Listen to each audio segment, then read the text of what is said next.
तुम मांसहीन तुम रक्तहीन, तुम मांसहीन तुम रक्तहीन, हे अस्ति शेष तुम अस्तिहीन। तुम शुद्ध बुद्ध आत्मा केवल, तुम शुद्ध बुद्ध आत्मा केवल, हे चिर पुराण हे चिर नवीन, हे चिर पुराण हे चिर नवीन। तुम पूर्ण इकाई जीवन की, तुम पूर्ण इकाई जीवन की, जिसमें असार भव शून्य लीन, आधार अमर होगी जिस पर भावी की संस्कृति समासीन।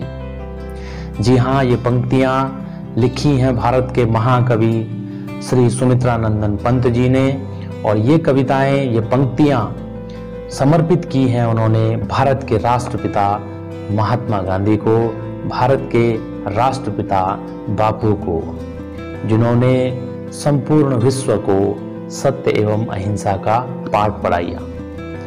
तो आइए आज बात करते हैं प्रेरक प्रसंग में एक ऐसी शख्सियत की जिसने विश्व राजनीति के सामने, विश्व पटल पर सभी के समक्ष एक बहुत बड़ी लकीर खींच दी है, जिसे पार करना, जिसे लांघना शायद ही कभी संभव हो पाए। तो आज बात करते हैं महात्मा गांधी के बारे में। मित्रों, महात्मा गांधी का जन्म 2 अक्टूबर 1869 ईस्वी को गुजरात के पोरबंदर नामक स्थल पर हुआ था, स्थान पर हुआ था। महात्मा गांधी के पिता का नाम श्री करमचंद गांधी और माता का नाम श्रीमती पुतलीबाई था। महात्मा गांधी की प्रारंभिक शिक्षा गुजरात के ही राजकोट शहर के एक अल्फ्रेड स्कूल में हुई थी, और स्कूली शिक्षा के बाद महात्मा गांधी वकालत की पढ़ाई करने इंग्लैंड चले गए। महात्मा गांधी ने वकालत की पढ़ाई अपनी पूरी की, और उसके बाद महात्मा गांधी दक्षिण अफ्रीका आए, जहां पर उन्होंने देखा सबसे पहले कि किस तरह नागरिक अधिकारों की धज्जियां उड़ाई जा रही हैं। ब्रिटिश हुकूमत द्वारा दक्षिण अफ्रीका में रंग भेद की नीति अपनाई जा रही है और नागरिकों के अधिकारों को कुचला जा रहा है। दोस्तों, एक बार की बात है, दक्षिण अफ्रीका में महात्मा गांधी दक्षिण अफ्रीका की राजधानी प्रिटोरिया की ओर जा रहे थे, और ट्रेन की प्रथम श्रेणी के कोच पर वो बैठे हुए थे। तभी ट्रेन का टीटी आता है और उनसे टिकट मांगता है, और महात्मा गांधी उसे प्रथम श्रेणी के कोच का टिकट दिखाते हैं। बावजूद इसके टीटी उन्हें प्रथम श्रेणी के कोच से बाहर निकाल देता है, उन्हें बाहर फेंक देता है, यह कहकर कि काले लोगों के लिए प्रथम श्रेणी के कोच में बैठना अनाधिकृत है, काले लोग इस कोच में नहीं बैठ सकते। महात्मा गांधी के बार बार कहने पर कि उनके पास इस कोच का टिकट है, फिर भी टीटी उन्हें बाहर कर देता है। महात्मा गांधी वहीं से संकल्प लेते हैं, और महात्मा गांधी के जीवन की यह प्रथम घटना है कि जब उन्होंने अपनी आंखों के सामने नागरिक अधिकारों को कुचलते हुए देखा, और सबसे पहले मानवता पर आघात यानी रंग भेद की जो नीति उस समय ब्रिटिश हुकूमत के द्वारा अपनाई जा रही थी, उस रंग भेद की नीति को उन्होंने प्रत्यक्ष उसका सामना किया, और वहीं से महात्मा गांधी ने संकल्प लिया कि उनका संपूर्ण जीवन नागरिक अधिकारों की बहाली और मानवता पर जो एक किया जा रहा आघात है उसको दूर करने में जाएगा। 1915 में महात्मा गांधी भारत वापस लौटते हैं, और भारत में भी वो वही स्थिति देखते हैं। यहाँ भी अधिकारों का हनन किया जा रहा था नागरिकों के, और तमाम तरह की भेदभाव की नीतियां ब्रिटिश हुकूमत के अधिकारियों के द्वारा अपनाई जा रही थी। 1918 ईस्वी में महात्मा गांधी भारत के भीतर अपना प्रथम राजनीतिक आंदोलन शुरू करते हैं बिहार के चंपारण से। वहां पर वो नील की खेती कर रहे कृषकों के समर्थन में उतरकर अंग्रेजी हुकूमत से उनकी लड़ाई लड़ते हैं। दोस्तों, महात्मा गांधी की सबसे खूबसूरत बात यह थी कि इतनी कठोर और इतनी अत्याचारी ब्रिटिश हुकूमत के खिलाफ महात्मा गांधी ने कभी भी कोई अपशब्द नहीं कहा। महात्मा गांधी ने कभी भी किसी भी आंदोलन में हिंसा के लिए लोगों को नहीं उकसाया। बावजूद इसके कि भारतीयता के भीतर, उस समय भारत के भीतर महात्मा गांधी के करोड़ों प्रशंसक थे, तब भी महात्मा गांधी ने कितना ही अत्याचार ब्रिटिश हुकूमत ने किया हो, महात्मा गांधी ने कभी भी हिंसा के लिए अपने समर्थकों को, अपने अनुयायियों को कभी नहीं उकसाया और सत्य एवं अहिंसा और सत्याग्रह के आधार पर उन्होंने ब्रिटिश हुकूमत को हर बार शिकस्त दी। उसके बाद जलियांवाला बाग हत्याकांड होता है, जिसमें कि ब्रिटिश हुकूमत के द्वारा निहत्थे भारतीयों का नरसंहार किया जाता है। महात्मा गांधी एक बड़ा आंदोलन छेड़ते हैं, असहयोग आंदोलन। असहयोग आंदोलन की सफलता के बाद महात्मा गांधी पुनः समाज के बीच में जाते हैं और समाज के निर्धन तबके को, समाज में जो जिसका शोषित जो तबका था, उसके लिए काम करना शुरू कर देते हैं। महात्मा गांधी इतने बड़े शख्सियत थे, राजनीतिक शख्सियत थे कि वे जानते थे कि स्वतंत्रता का आंदोलन 1 या 2 वर्ष का आंदोलन नहीं है। स्वतंत्रता का आंदोलन वर्षों तक चलने वाला आंदोलन है और यदि वर्षों तक अपने लोगों को एकजुट रखना है तो समय समय पर उनके मुद्दों को, समय समय पर जो शोषित वर्ग है, पीड़ित वर्ग है, उसके बीच में जाना होगा और उसके साथ रहकर उसके मुद्दों पर लड़ना होगा, फिर से आंदोलन खड़ा करना होगा। तो राजनैतिक दूरदर्शिता जो महात्मा गांधी के भीतर थी, वो आज के किसी भी नेता के अंदर, किसी भी राजनीतिक व्यक्तित्व के अंदर वो दूरदर्शिता नहीं दिखाई देती।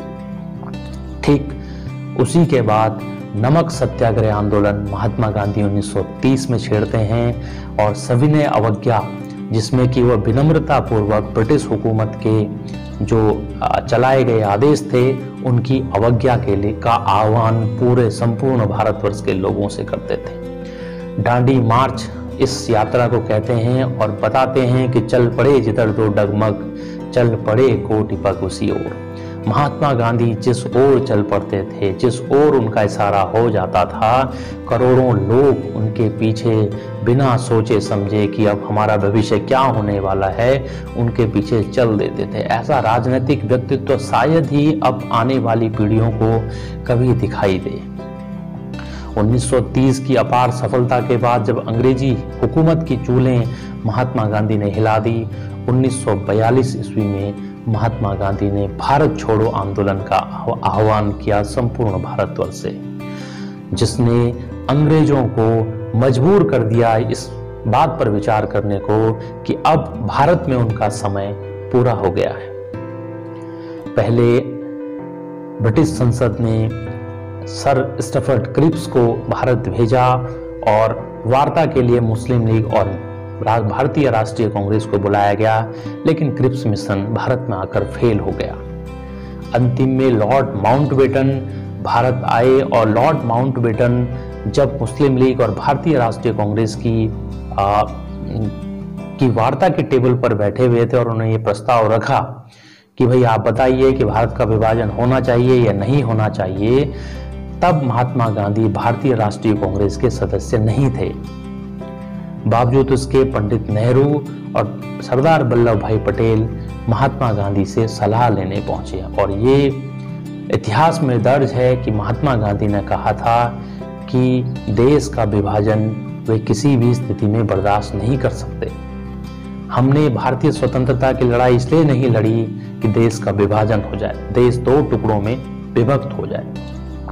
सो पंडित नेहरू और सरदार वल्लभ भाई पटेल को महात्मा गांधी ने यही संदेश दिया कि आप कुछ भी समझौता कीजिए, लेकिन देश का विभाजन नहीं होना चाहिए। बावजूद कुछ ऐसी कट्टर शक्तियों ने संध्या के समय जब बापू प्रार्थना के लिए जाते थे, 30 जनवरी 1948 को एक व्यक्ति ने बापू का हृदय, बापू का दिल, बापू की छाती गोलियों से छलनी कर दी और बापू सदा के लिए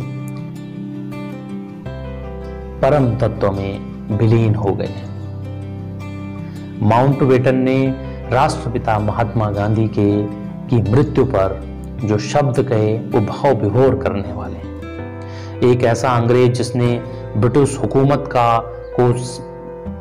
की स्थापना और ब्रिटिश हुकूमत को बनाए रखने का पूरा प्रयास किया, उसके जो शब्द बापू के लिए यहाँ पर थे, जो भारत का अंतिम गवर्नर जनरल भी था, वो कहते हैं कि ब्रिटिश हुकूमत अपने काल पर्यंत कलंक से बच गई। आपकी हत्या आपके देश के लोगों ने की है। मुझे इस बात का बड़ा अफसोस है कि कैसे एक सत्य और अहिंसा प्रिय व्यक्ति की छाती आपके व्यक्ति ने, आपके लोगों ने छलनी कर दी गोलियों से। यदि इतिहास आपका निष्पक्ष मूल्यांकन करेगा तो निश्चित रूप से इतिहास आपको बुद्ध और ईसा की श्रेणी में रखेगा। ये शब्द लॉर्ड माउंटबेटन के महात्मा गांधी के लिए थे। महात्मा गांधी के बारे में कहा जाता है कि महात्मा गांधी को सबसे पहले महात्मा की उपाधि श्री रविंद्रनाथ टैगोर ने दी थी और उनको राष्ट्रपिता की जो उपाधि थी वो नेताजी सुभाष चंद्र बोस ने दी थी, जब उन्होंने रंगून से महात्मा गांधी के नाम एक संदेश भेजा था और आजाद हिंद फौज के लिए महात्मा गांधी का आशीर्वाद और समर्थन मांगा था। तो दोस्तों, एक ऐसा व्यक्ति जो जीवन भर एक भारतीय धोती में और सूत के कपड़े में, अपने ही द्वारा काते हुए सूत के कपड़े में रहा, हमेशा जिसने सत्य और अहिंसा का पाठ दुनिया को पढ़ाया और स्वयं पर उसको जब अप्लाई किया तभी दुनिया को यह पाठ पढ़ाया, ऐसा व्यक्तित्व शायद ही विश्व में कभी हो। इस व्यक्तित्व ने, राष्ट्रपिता महात्मा गांधी ने संपूर्ण विश्व को राजनीतिक दूरदर्शिता, राजनीतिक शुचिता एवं राजनीतिक मुद्दों को किस तरह से एक निर्धन व्यक्ति से, समाज के पीड़ित व्यक्ति से और शोषित व्यक्ति से जोड़ा जा सकता है और उसके उत्थान के लिए अपना जीवन लगाया जा सकता है, यह संदेश संपूर्ण मानव जाति को दिया। एक बार की घटना है कि जब महात्मा गांधी द्वितीय गोलमेज सम्मेलन में ब्रिटेन में गए और ब्रिटेन का राजा जॉर्ज पंचम जो था, उस समय ब्रिटेन का राजा था, तो वहाँ प्रोटोकॉल होता था कि जो बकिंघम पैलेस है जहाँ पर ब्रिटेन का राजा रहता है, वहाँ पर अतिथियों को सीढ़ियाँ खुद चढ़नी होती हैं। जॉर्ज पंचम से मिलने जब अर्धनग्न फकीर बकिंघम पैलेस पहुंचा तो जॉर्ज पंचम महात्मा गांधी से इतने प्रभावित थे कि वो प्रोटोकॉल तोड़कर स्वयं सीढ़ियों से नीचे महात्मा गांधी को रिसीव करने पहुंचे। जब जॉर्ज पंचम ने कहा कि आपने इस तरह के कपड़े क्यों पहने, आप कम से कम पूरे कपड़े पहनकर तो आते, तो महात्मा गांधी के शब्द थे कि सारे कपड़े तो आपने छीन लिए हमारे। जिस देश में व्यक्ति के पास रात को खाने के लिए रोटी नहीं है, उस देश का ये नागरिक पूरे कपड़ों में और ऐशो आराम का जीवन कैसे जी सकता है।